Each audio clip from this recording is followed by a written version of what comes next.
We put all this work into hiring well and culture, and we've just totally ignored leaving. We're not in lifetime employment situation anymore. We don't have pensions. People are going to work forever. And yet when people then leave our organization, we treat it more like the end of a marriage, like this huge betrayal or otherwise. If you have a lot of people that are constantly acting toxic and stealing stuff as they're on the way out of your company, either you are really doing a terrible job in hiring, or there's something about your culture that's making them that way. People are going to leave, right? The key is just how do they not leave poorly? Hello and welcome to another episode of the Duct Tape Marketing Podcast. This is John Jantsch. My guest today is Robert Glazer. He's the founder and chairman of the board of Acceleration Partners, a global partner marketing agency, and the recipient of numerous industry and company culture awards, including Glassdoor's Employees' Choice Awards 2 years in a row. He's the author of the inspirational newsletter Friday Forward. Everybody should subscribe. And the #1 Wall Street Journal, USA Today, and international best-selling author of 5 books. We're going to talk about his latest today, Rethinking 2 Weeks Notice, changing the way employees leave companies for the better. So, Robert, welcome back to the show. John, thanks for having me. So, the enemy is 2 weeks notice, the standard practice of hey, I got a better offer. I'm giving you my 2 weeks notice, or the other way around. You're not working out here. You got 2 weeks notice. Yeah. So that kind of deal. So why is that bad? There's 2 problems that we have. Well, I'm a big fan of psychology and cognitive dissonance. And so the left side of our brains knows that we're not in lifetime employment situation anymore. We don't have pensions. People are going to work forever.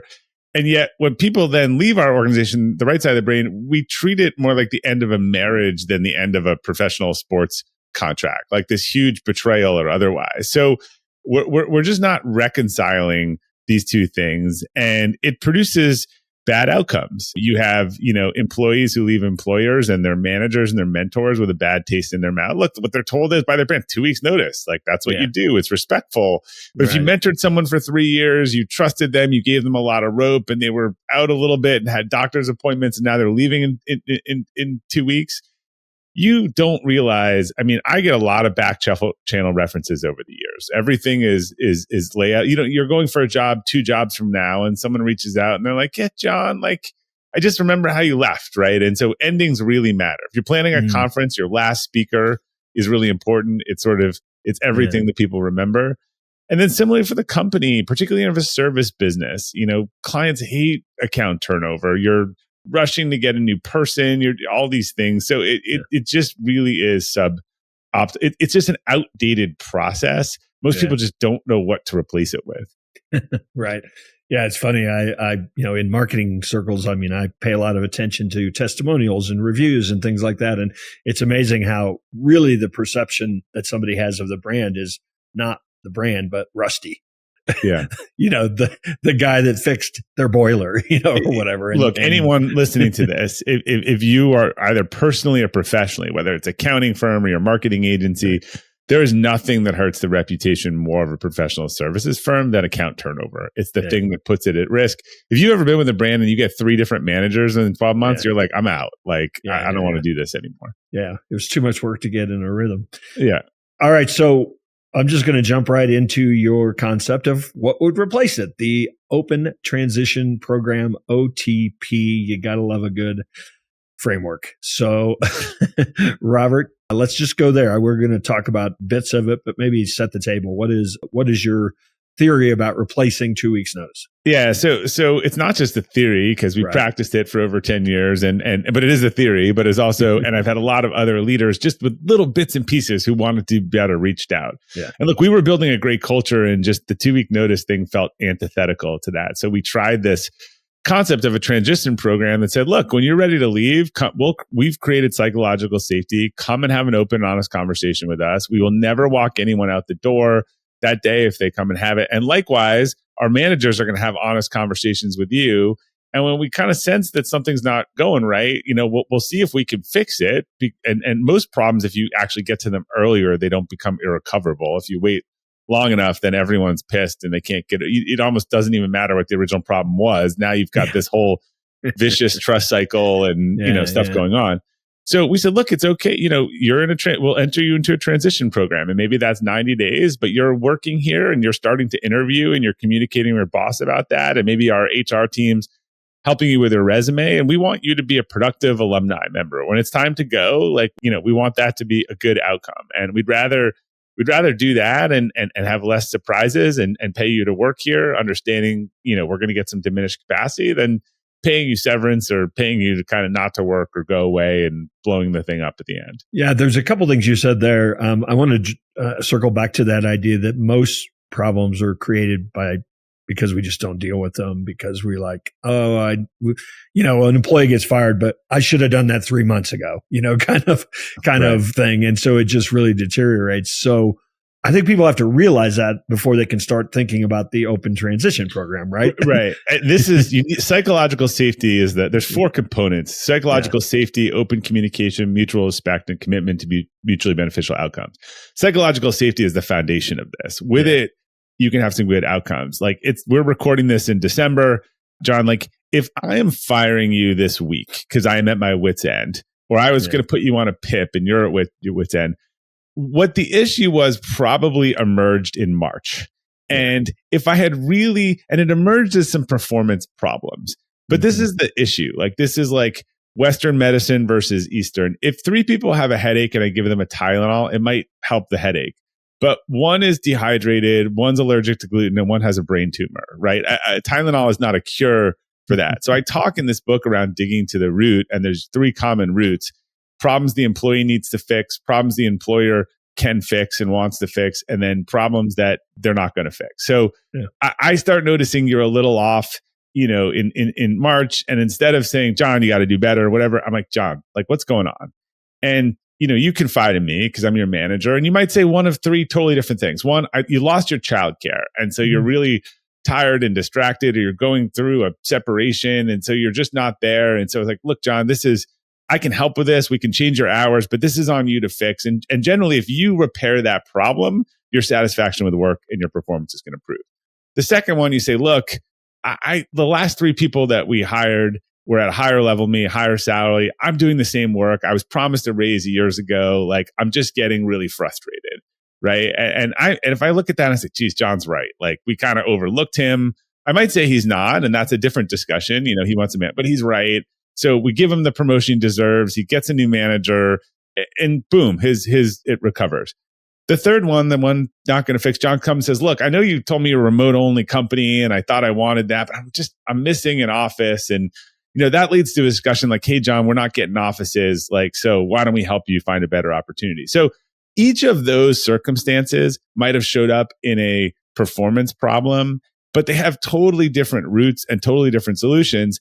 And that's why this program can have a good outcome. If I lean in early, and we're doing this transition in the third case, in July, that's different because people, one of the common objections is you can't do this. People are toxic, all this stuff. I'm like, look, John's toxic in December because this has been going on for 6 months, and now I'm pissed at him and he's pissed at me and otherwise. And the other objection, well, they'll steal and they'll do this, and people when they're leaving, all of this stuff.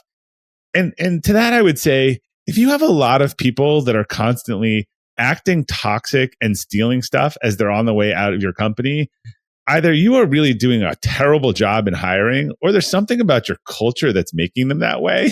And either of those scenarios require a little bit of a deeper look. Yeah. And that's the real common idea behind the practice, right? It's once we decided to fire this person, we take away their computer, get them out the door, right? Because before that, I think in the 3 months when you have to fire John and you don't, because John's a super nice and likable guy, but he's just not doing well.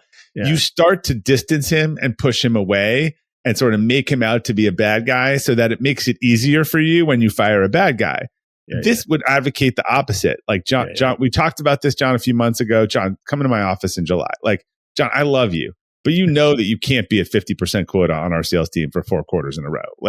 This isn't working. Do you want to be in sales? What do you want to do? Can we help you do something different? Right? You can lean into the relationship while holding the performance component there. But I think it's better to go that way than to, your brain can't, this is cognitive dissonance 101. It can't handle that John's a good guy and a bad worker, so I have to make him a bad guy so that I feel better. Let's use Susie for our example. Yeah, of John. So you're not the first person to say that, but the next example will be Susie. So you have a company that helps people create partnerships that are beneficial to their businesses. You've written books about that, which is a very common thing for an author to do, a business owner to do, to write a book that supports what they do, what their core mission is. You've written a couple what I would call people ops books that probably on the very, very surface, don't seem like they would support your business objective, and yet here we are. So why is this topic so? Are you so passionate about this topic? It's a great question. I think, we are a marketing agency, but we're also a services firm. And after 20 years of building a services firm, you can be interchangeable with a psychologist, right? Every issue is a people issue. There's never a broken widget. There's never a broken press or a shipment that's late with FedEx. And so I as a building organization, we were discovering I wanted to build this great culture. It required rethinking a lot of the practices I had seen. And as we kind of learned things and tested things, my purpose is to share ideas that help people and organizations grow. So I became kind of passionate about being a little bit of a laboratory. And if we found something that worked, try to share it with people or companies. Because to me, companies and great leadership are the solutions to our problems. If it's not clear to you in 2025 that government is not the solution to your problems these days, then to me, that's the biggest impact that we can all have, is that, one great leader and one great organization spawns off a whole legion of great leaders, and go off, a horrible leader and a horrible organization spawns off a whole group of traumatized people. So that's sort of the why behind that. So as I read the definition of Open Transition Program, OTP, there's a lot of culture in it first. I mean, I don't think you wake up and go, oh, I read Robert's book and now we're going to do this, right? I mean, if there's not a culture of trust, and there's not a culture of we want you to succeed, but what's best for you. I mean, how do you kind of start to change that in order to adopt this? Because I think a lot of companies could not physically adopt this. No. Actually, thank you for saying that, because there's two disclaimers that I forgot to make. One is, do not read this book as an employee and go into a company with a horrible culture and say, hey, I'm thinking about leaving or whatever, when they walk everyone to the door in hoods, because this is not a bottoms up thing. This is a tops up thing. And as you said, if you have and I say it in the book, if you have a crappy culture and you have poor psychological safety, this probably isn't going to work. So it needs to be built on a foundation of that. I mean, the quickest way in an organization to really try to improve psychological safety, which is not easy, is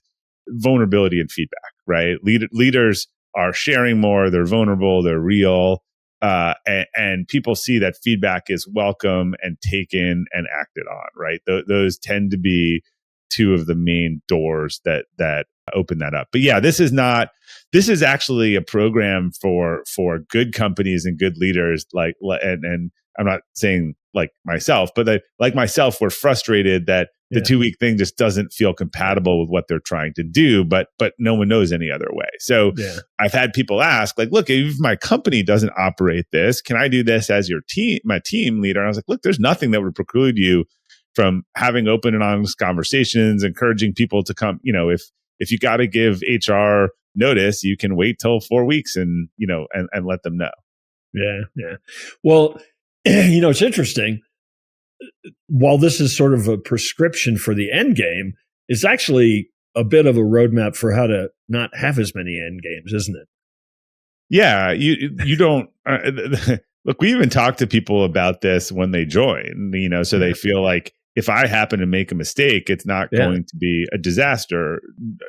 People are going to leave, right? So and it could be 2 years and it could be great, or it could be 4 years. The key is just, how do they not leave poorly? And how do you turn that into what McKinsey has mastered? And I think what we've had a lot of success with is like alumni. You can have your alumni at some point might be more than the number of employees you have, and they can either be net promoters and net distractors. Our alumni, like McKinsey consultants who go in-house at companies and hire McKinsey, they go in-house at large brands, and they tend to hire us back to help with that. But that only works if they left on a good note. So there's a real long game to be played. We live in the real-time checking in Glassdoor and review world. And it everyone knows about scorched earth these days. Actually, people know more about it of the company that scorches earth rather than the candidate. I'm waiting for someone to build the inverse of Glassdoor.